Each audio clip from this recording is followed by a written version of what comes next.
at the opening ceremony was the statement that we have a cultural choice. You can either accept Christianity and Jesus, or you can embrace the sexual liberation of the LGBTQ plus ideology. They gave that job to someone who's not even good. If you say something with a different agenda than what I believe in, but you make it beautiful, I'm in for it. But when you produce trash art, and then we're going, message isn't good, execution was bad, and then here we are. I would say to everyone who's a follower of Jesus, our response needs to be a response that reflects Jesus' character.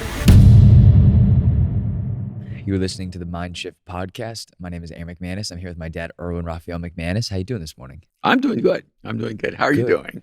I'm doing well. It's been a crazy weekend. What the heck happened? So much is happening in the world that it's actually insane. And we were watching the French Olympic opening ceremony. I made you watch it with me. I drove over to your house. You were so excited about it. I was. The last one, it was in Beijing, right? It was stunning. It was so beautiful. It was incredible. Incredible to watch. Yeah. And then, you know what? We've had some famous ones over the years in London with the Queen parachuting down with James Bond. Like, there's just been some really cool moments in opening ceremony, Olympics opening ceremony history. So, I wanted to be a part of it. I wanted to watch it. And I was just, honestly, we'll start with the highlights. The highlight was the opening explosion of like fireworks over the bridge. Of the colors over the bridge of the French flag. That was cool. That was absolutely stunning and beautiful, and it made me so hopeful that what was about to come was going to be incredible. I'm like in the land of like Louis Vuitton and Chanel and Christian Dior and Saint Laurent, all these amazing, like prolific creative houses. You came up with, let's watch It's a Small World, but on television. All it was us watching like men on boats and men and women on boats with their flags, sing songs. No, it was honestly, it was really boring. We watched it for the first 45 minutes. And then you posted something on social media about like saying that you didn't enjoy the art. I just thought that the art was a tragic failure. But what's funny is that I didn't make it very far because I just couldn't take it. Yeah, we did about 45, I think, 30 minutes. You think so? I don't really, it felt like 2 hours. No. And so my first post was just about the art. I just thought it was terrible. I thought it was really, really poorly done. I was shocked that this was the best of French artistry. Yeah. And so I didn't even address any of the other narratives, the Lord's Supper, the very strong LGBTQ plus themes.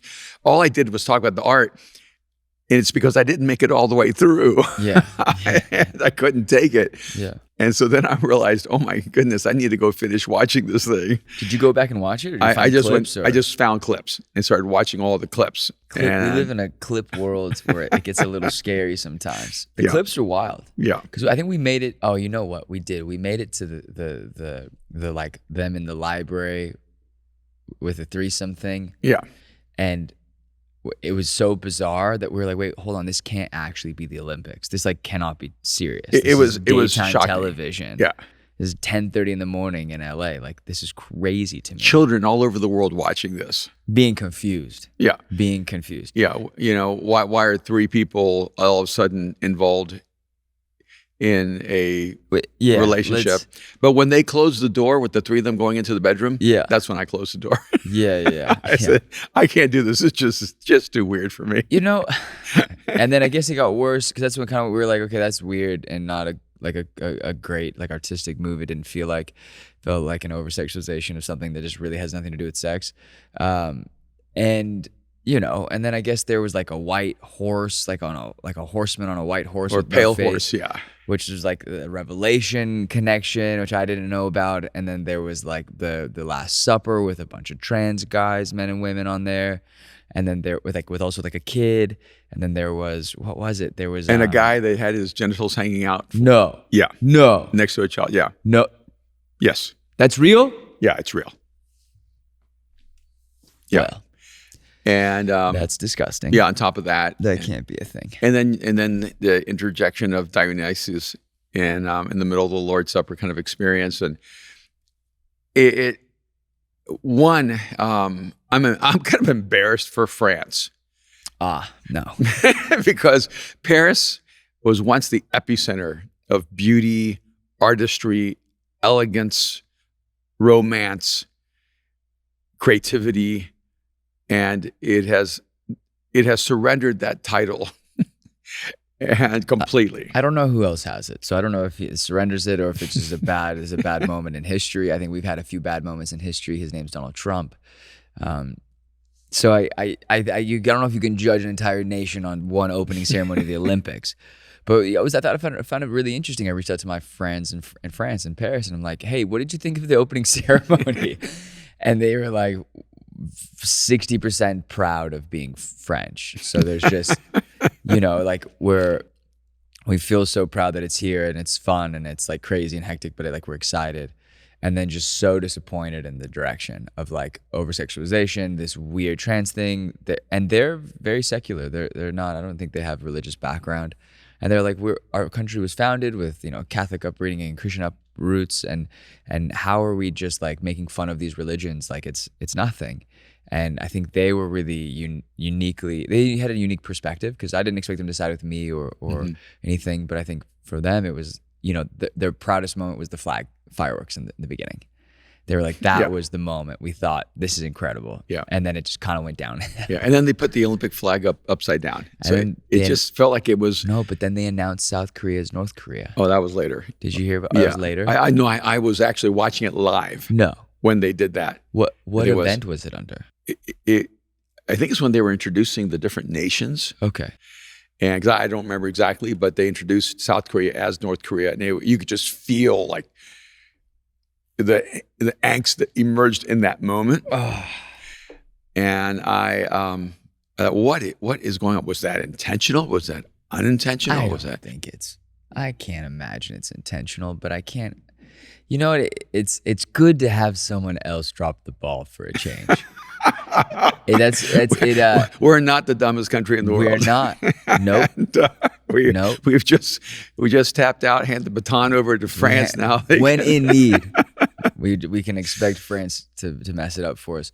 And I do think that it's kind of an interesting moment because if French culture was actually non-religious, if it was atheistic, it would not have picked Christian themes using the Bible and the Lord's Supper.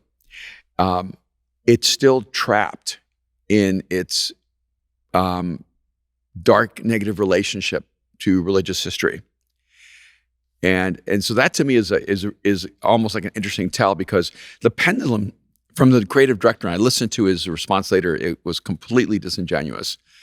And before you label it, what was it? No, he was saying it didn't mean, he had no intention to shock people, to disrespect people. That just isn't true. You have to own your art and go, yes, I want it to be shocking. I wanted to make a statement. I wanted, look, you can't stab someone in the back and then go, oh, I was just trying to give you a massage. It's like, and it was that kind of statement of going, no. But I don't blame the creative director because there was somebody over him. Oh, no. There's someone who approved all that. I blame him. Yeah. And the person above him. Yeah. Well, let's just say there's a lot of blame to go around. And, but they cannot get Jesus out of their brain. They have to find a way to mock Jesus. And so I thought what was interesting is that they want to stop talking about him, but they can't. And we shouldn't be shocked that people want to mock Jesus because they mocked him while he lived. Yeah. You shouldn't be shocked that he becomes a point of contention for people because he was when he lived. And I don't expect irreligious people to be respectful of my religion. I actually don't. When people are saying, you just disrespected Christians all over the world, I'm going, no, you just reinforced everything Jesus said. And I disagree with you on that. I believe that they should be respectful of our religion. And I accept that because our respect for their religions is the only thing keeping them walking on the earth, right? Because we don't believe the same thing as our nation. We don't. In our nation, we don't believe the same thing. And yet, there are other religions that exist because we respect that they exist and believe something different than us. Yeah, what I think was interesting is the present day tension religiously in France is definitely between secularism and Islam. If they really wanted to be courageous, if they really were trying to say something, they should have mocked Islam. The only difference is that they wouldn't be here today if they had mocked Islam the way they mocked Christianity. No, because they were like, you already put aside the fact that we didn't even talk about that there were arson fires on like their high speedway rails, like the night before when everyone's trying to get into the Olympics. So there's obviously like something going on, and we've known for a decade that there's like a racial, religious kind of insurgence of these, like, it's beautiful that they've opened up their borders to immigration and to like Muslim families coming in from North Africa and the Middle East, but at the same side, like at what cost? Because now it's an immigration conversation, not just a religious conversation and like religious freedom conversation, but Islamic cultures tend to be very demonstrative and dominating when it comes to, or domineering when it comes to their embedding into other cultures. They don't just come in and assimilate, they come in and go, well, now you can't serve bacon at school, and now you can't do this at school, and now you can't do this in this space, and now we need to like pray to this, and it becomes the same way that Christians can do it to some degree. It feels like this is now happening in France, and I know it's happening in Sweden because I talked to my friends there, and in Norway and these other different countries. So how do you manage that? How do you be open to all people, yet realization that if you are open to everyone, then you now become them? Yeah, you do not have an integration between Islamic State and religious freedom. They're in complete conflict from each other. Yeah. And so one, I just look and go, okay, they're going to mock Christianity because we actually are the people of peace. Yeah. And we may get offended, and people may, put their positions on TikTok and Instagram, but they're not going to try to hurt the creative director or do anything, violent. And I think that's a part of the dynamic. But my question is, was the statement that we have a cultural choice? You can either accept the moralistic worldview of Christianity and Jesus, or you can be free and embrace the sexual liberation of the LGBTQ plus ideology. It seemed like it was almost like saying we've been set free from this to this. And I actually, that's one reason I'm thinking to myself, wow, this was a great thing to have happen, because the subtlety is gone. The statement is very clear.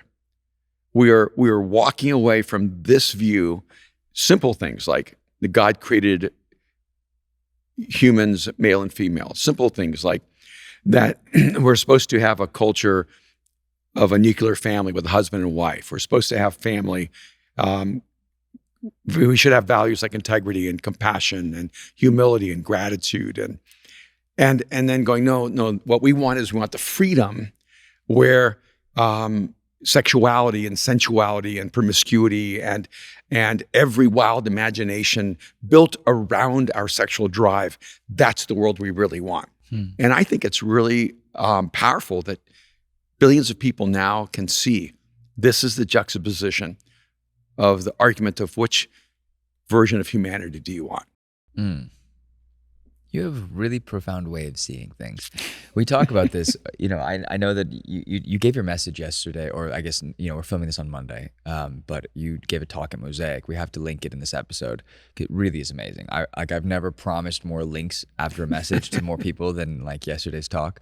And your 11:30 at Mosaic in Hollywood was really unique because you talked about the seven frequencies of both. You talked about it last week at VU, but the message was so beautiful and refined at the 11:30, and you broke down each seven frequencies, and you talked about a little bit of story when I found out that I was a commander and I had read the book, and I called you, or I left you a voice memo and was like, hey, I'm so sorry for being a commander, but I'm gonna give you a bunch of ideas. They're all statements and commands, but just imagine them with question marks and emojis. But I had called you, talking to you about being a Maven and about this idea. A Maven is one of the seven frequencies, and that you were able to see the world in a unique way, and to look at different situations with a unique perspective, in a way that most other people don't see it. And so I think this is one of those moments where it's like, oh, you see that as such a positive thing. And I'm like, no, the Olympics now are evil. I just think they just gave the world a choice, Jesus or Dionysus. Which icon do you want to shape the future of humanity? Here's my thing with it. Because atheism moves toward Dionysus. I think it's I think it's it's an interesting conversation when the whole world starts having it. So I do agree with you. I think this being brought up to the length and degree that it is, it's now the forward conversation in the whole world, the front runner, because it's reached beyond politics. It is like the Olympics and the World Cup are like two of the unique places where the world doesn't worry about religion. The world's not worrying about wars. The world's not worrying about race. It's supposed to unify us and bring us together and have people compete and let war be how fast are you versus how fast am I, and then athletes supporting each other and athletes like building each other up. And I saw an article on the way here that I think a Kyrgyzstan in judo wouldn't refuse to shake the hand of an Israeli opponent, and then the Israeli opponent broke his hand. Like that he ended up injuring his hand in the same match. The Israeli hurt his hand? The Israeli hurt the Muslim's hand. Oh, wow. So the Muslim refused to shake his hand because he's a Jew. And then in the match, he had to forfeit because of injury. And I was like, is that not just like, for me as like a religious person, as someone who believes in God, I'm like, oh, there's moments like that where it feels so interesting to me. That humanity has a subtext that we need to pay attention to. Yes. That when you become a fool, you end up being punished like a fool, right? It would cost him nothing to shake this man's hand, to be a good athlete, to be a good competitor, to be a good human, and maybe even if he felt uncomfortable, to do it with kindness. Like if I were to shake your hand, it would cause more for my family or more for my world. Who knows? Maybe there was. I don't think so. But to be rude and to be a bad sport, and I think that's the interesting thing about this is like, it's about being a good sport or a bad sport. Yeah, and maybe just to give perspective, I wonder if that athlete was told you cannot shake his hand. Absolutely. Like that he knew that if he shook his hand, he would be in danger. His family when he would goes be in back danger. Home. His world, his livelihood, his business. He's probably a trainer. It affects more than just that. But I think the Olympics in the past is, and maybe I'm looking at it the wrong way, but it feels like the Olympics in the past were something that brought us together, not pull us apart. Yeah. Right now, we are in this melting pot that it seems like we're at an overflow, at a point in the road where decisions will be made. And you got Elon Musk and Lex Fridman and all of these guys tweeting and talking about this. Elon Musk, you sent it to me saying that what was the quote? Elon Musk said something that I screenshot it, but my phone's if Christians don't start standing up, becoming more brave or like courageous, right. Christianity will come to an end, will cease to exist. And then I found it really interesting that someone responded and was like, is this your like Jesus journey? I'm here for it. I sent you that text. And then Lex Fridman underneath it, and Elon said, I believe in a lot of the values of Christianity. Yeah, I don't think he believes in Jesus, but he believes in the positive impact of Christian values on society and culture and humanity. And if they could figure out how to extract those values without believing in God or in Jesus, they would. Yeah. They just don't know how to do it. You know why? Because you can't. And we just don't end up staying the same people when we remove God from our belief system and Jesus from our essence, from our, and I think you could be, well, sorry. No, go ahead. Right. You were I didn't mean to cut you off. No. I was actually finished. I was saying, I just don't know if Christian culture happens without Christ. Let me just say that. Well, I think you're an example of this. I think you were a really good person before you met Jesus. So I think the biblical values without Jesus is being a good person.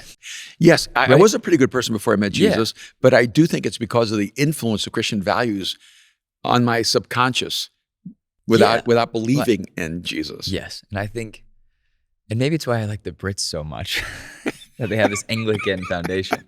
But I think religious narratives among government or religious influence on government can be hard. It can be a thing that we have to wrestle with, but you can't deny the fact that our country was built on these values, right? These men were believing in this thing, and so we're believing in this faith. And so you can't ignore the fact that it's had inherent value and inherent influence in the country that we are, good or bad, right? And so when you look at countries that have kind of maybe abandoned that at a heavier level and now are bringing it into the narrative, I think if Christians were to mock, like say the Super Bowl, if the Super Bowl was to mock the LGBTQ movement, I think people would be an upheaval. Like there would be an uproar and a riot of how could you pick on a minority group or a group of, of diverse individuals. And then you look at like whatever, and I cannot believe I'm talking about this on this podcast because I think they're so cheesy. But what's the Jesus commercials? Oh, he gets you. He gets us. He gets us. Oh my gosh. Can he get us a new slogan? Because that's what I would like. But here's my thing. I will talk trash all day about that slogan, how terrible I think it is. I love the fact that they're investing in a positive message. And so many of them are really beautiful. And that Super Bowl commercial where it had trans gay people in it was all about love and peace and unity and coming together. It had different people from different religions in it. So I'm like, that is such a like an olive branch to we're not trying to change you, we're trying to love you. And then the Olympics, kind of almost a response to maybe a subconscious response to the Super Bowl ad is, no, we're going to make fun of you and remind you how ridiculous and stupid you are. And it's unique because I think the way Christians speak so often is I think with love and hate sometimes, but I think the response from Christians is really unique. We have to be louder about our faith. Yeah. I just think that the worst insult to the French would be what you created was unoriginal, prosaic, and beneath your history. What just made us? I think that goes back to what you said, is that it used to be the city of love and of light and of art and of the future of creative, like the creative future. Yeah, and it's no longer that. Yeah, because like I just have to believe that because I know some brilliant like French creatives. Of course. There are some of the best, greatest creatives, writers, producers, directors, art directors, photographers. Like they created so much, pioneered so much in the fashion world and the art world. There had to have been some better people for that job. Like they gave that job to someone who's not even good, because it was one of the more boring opening ceremonies. If you say something with a different agenda than what I believe in, but you make it beautiful, tasteful, artistic, stunning, you make it look like a Chris Nolan film, like had love with, some French noir film, I'm in for it. I'm open to the conversation. But when you produce trash art with a trash narrative, then I look at you going, your art's not good. Like it's not even about, like if we're going art first, the art's not good. And then we're going message isn't good. Execution was bad. And then here we are. And the intention was dark. And the intention was definitely dark, and I think we have to. And there was a really interesting guy on social media. I think you sent him to me. He was like a young gay guy who talked about basically like this is the worst thing that could have happened for the gay community. Yeah, and he's talking about his people and his crew and in his world, going like this is showing us. This is making us look like pedophiles. This is making us look like we're trying to control a narrative, and all we're trying to do is just exist and have love and have a healthy community. Yeah, he said this gives people who are against us all the material to prove that what they've said about us is true, that our community is really at the core pedophiles trying to go after children, indoctrinate them, and recruit them. And I thought this was interesting, that this is a gay individual who he's seeing it through the filter that really the rest of the world is seeing it. Yeah, I mean, I wrestle with that too, because the gay friends that I've had over the years, I've never known them to be that. Those types of people. They've always been really loving, kind. They're just friends. They're not my gay friends. Yeah, we're all friends. Defined by the worst people associated to us. Yes, yes. It's like I'm a follower of Jesus, so I'm defined by the worst people who claim that too. Yeah, and right? And that's just the way cultures are defined, which is a pretty horrible thing. But this was center stage. This wasn't fringe. This wasn't something you had to go find on a back street. No. This was the opening ceremony of the Olympic Games. So you're not reaching when you listen to that narrative and go, "Oh, we hear what you're saying." And there was an interesting report, and like I don't want to make this like we're Christians and we're victims. There's 2 billion of us, so we're doing all right. But like the reality of it is that the narrative is hurting us to a degree. And I was listening to an article this morning that talked about a Brazilian surfer who has like his surf, because the surfing events are really interesting. They're in Tiapu, which is a French Polynesian island across the world, but it's like one of the most like heavy, insane waves ever. If you have 15 minutes on YouTube, Google Tiapu YouTube. It's epic. So they're on a yacht, they're on a big cruise ship, and they're going to do this wave, and this is going to be their heats for the men's and women's surfing. But Brazilian surfer was told he's not allowed to put Jesus on his surfboards because he has him spray painted by like a Brazilian artist on all of his boards. And like, I don't know, how do you equate like surfing boards to like, they call them quivers, like what's in your quiver? Because you have a bunch of different boards for different types of waves, right? So he has all his boards made a certain way. And a lot of times these guys will have a specific shaper, like a Matt Pagan, who only surfs their boards a specific type of way.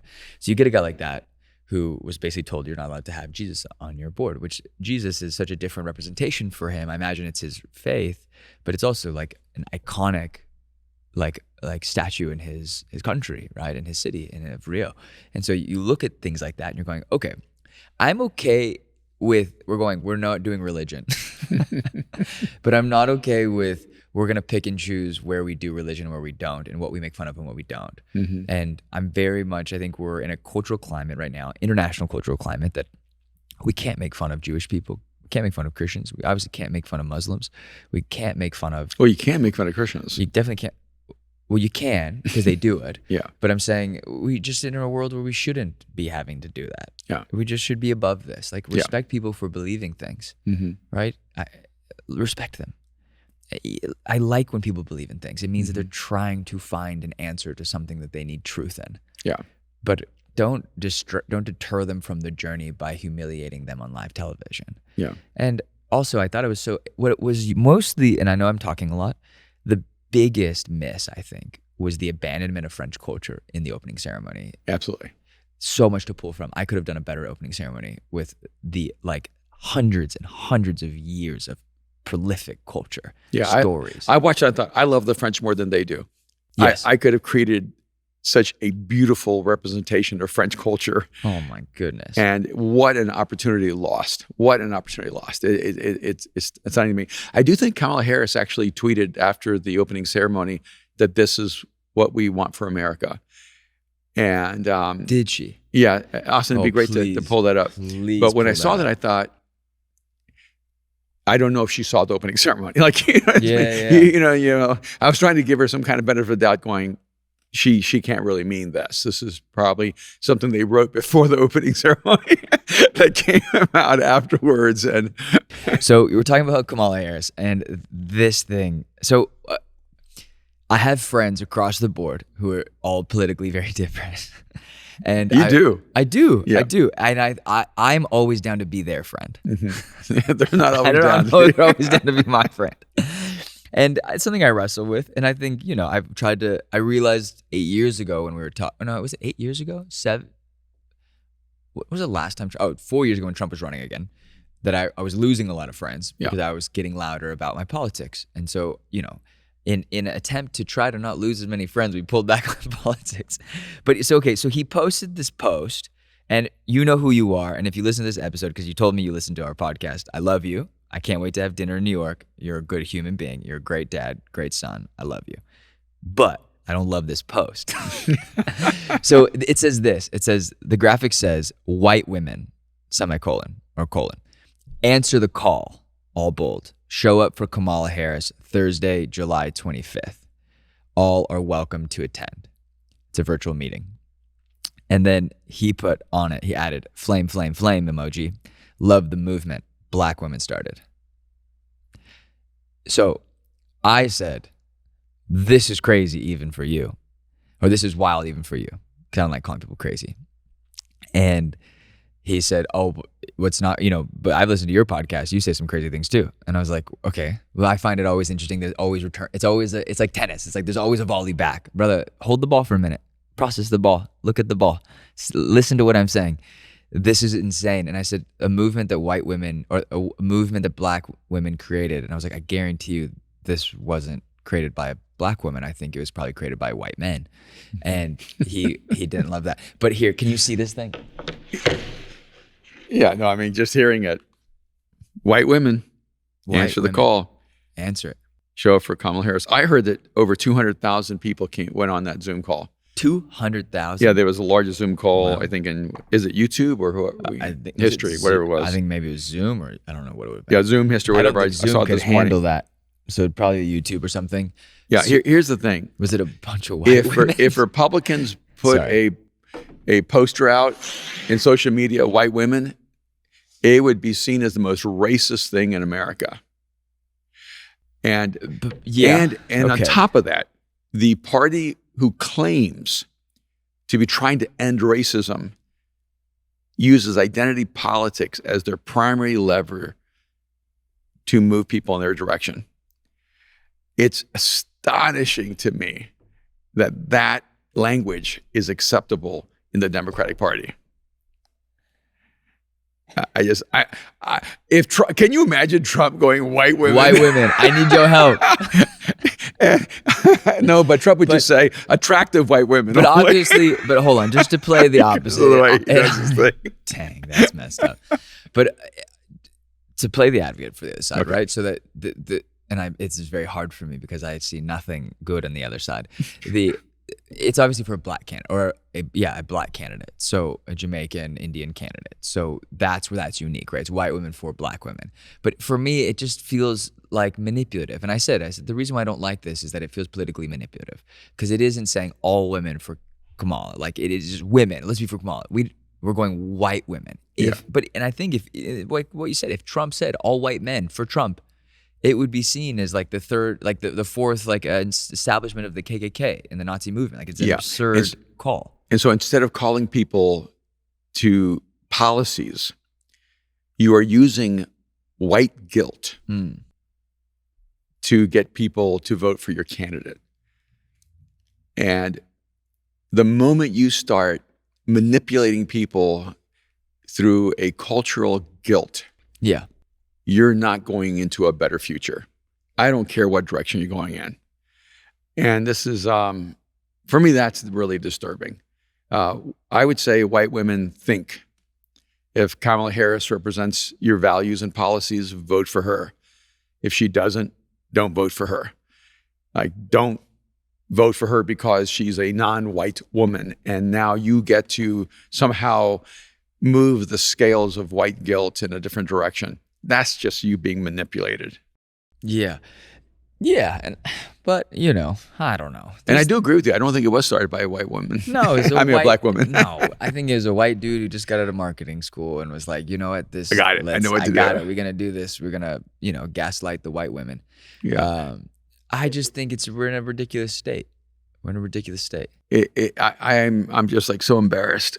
So embarrassed. For all white women or what? No, right now to be a citizen of this political circus. Wow. Because we've just had a political circus for so many years. It's absurd. And now no one is talking about Biden, and he's still president. It's so unique. And no one's mentioning that. No one is talking about Harris's actual policies. No. We should just, Trump to me is like, 1 second he says something mildly intelligent, the next second he says something so brutally offensive. I'm like, I don't even know which statement from Trump to take serious half the time. And so, no, he would not be the person I would choose to represent the most powerful nation in the world. And yet, if you can either raise the bar, or you can lower it so low where you're going, he's the worst candidate I can imagine until you're candidate. And now he's not the worst candidate I can imagine. Kamala Harris, to me, makes Donald Trump look good. And I know that's a terrible thing to say because I'm not supposed to say that. But when I look at Kamala Harris's record, background, and responses to policy issues, I'm like, I don't get why you would choose her. There's so many better candidates. And, but it just is what it is. The Republicans tried not to choose Donald Trump. It was like the Republican Party did everything it could to not have Trump win. He just won over the majority of the people on the Republican side. The Democrats did choose Kamala Harris. From the inside, the people did not choose her. And there's the difference. I don't like Trump, but the people chose him, and the Republican Party was against him. I don't like Kamala, but the people did not choose her. The insiders in the party chose her. And so are we choosing a process for choosing future leaders more than we are choosing two people? I'm terrified by the democratic process. Yeah. It's proud to be an American, you know? Anyway, back to the unique place. I don't know how much else to say, but I think the hopeful thing is that,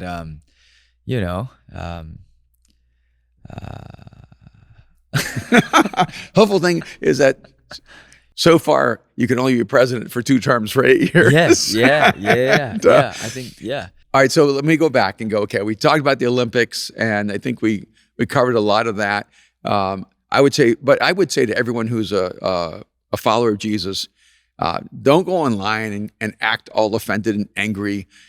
There's nothing that happened at the opening ceremony that is worse than us as humanity crucifying Jesus. That was the most offensive thing we could ever do to Jesus.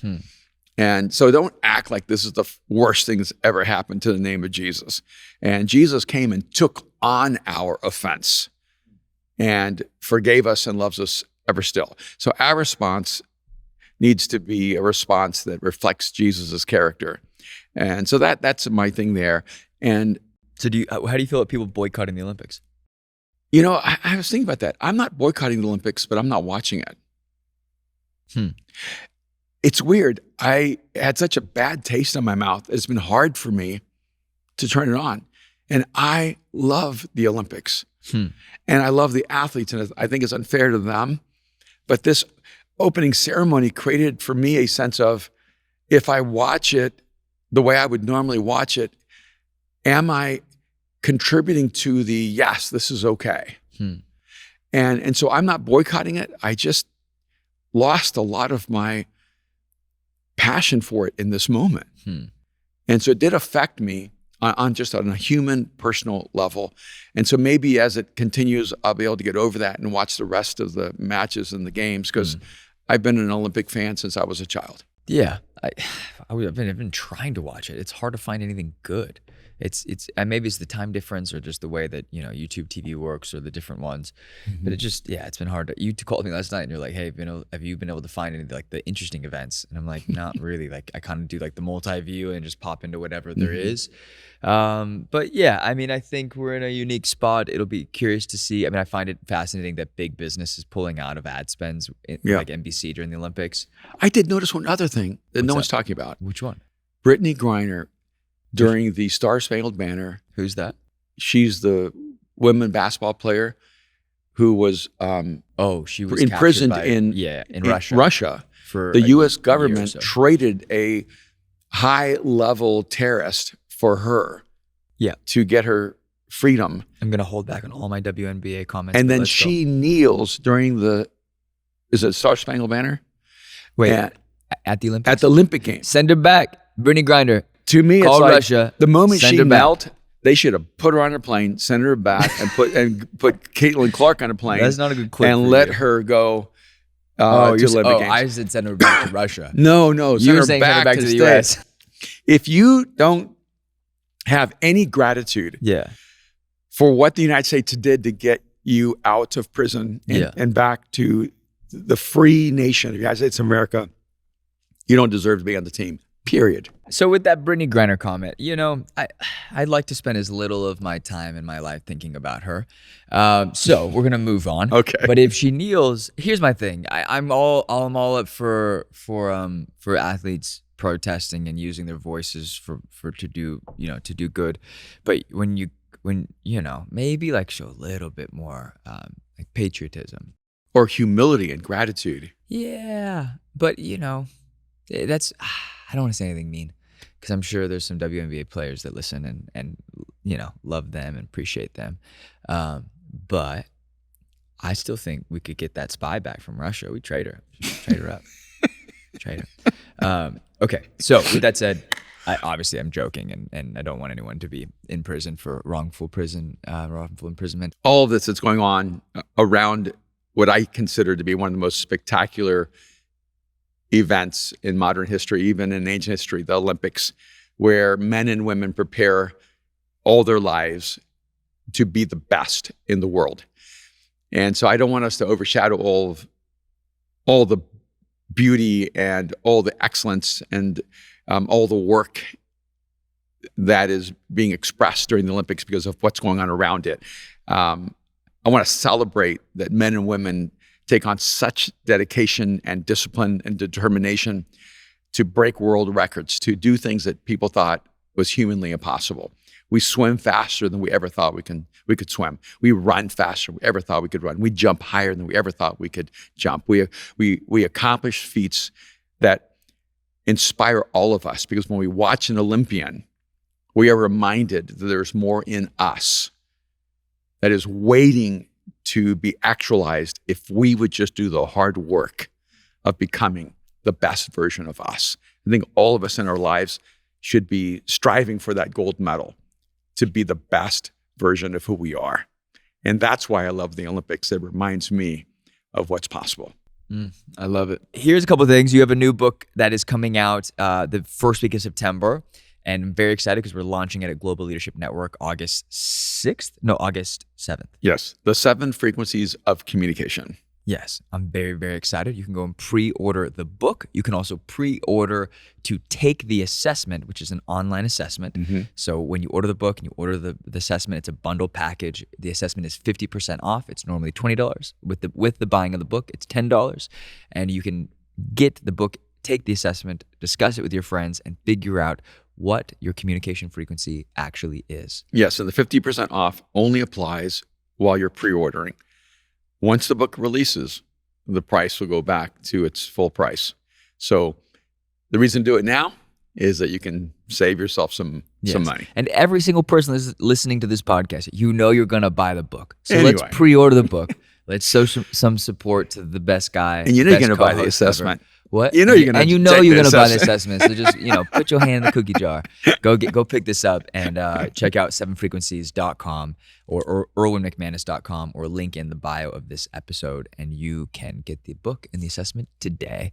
We will see you guys next week. All right. Here we go. Have a great week.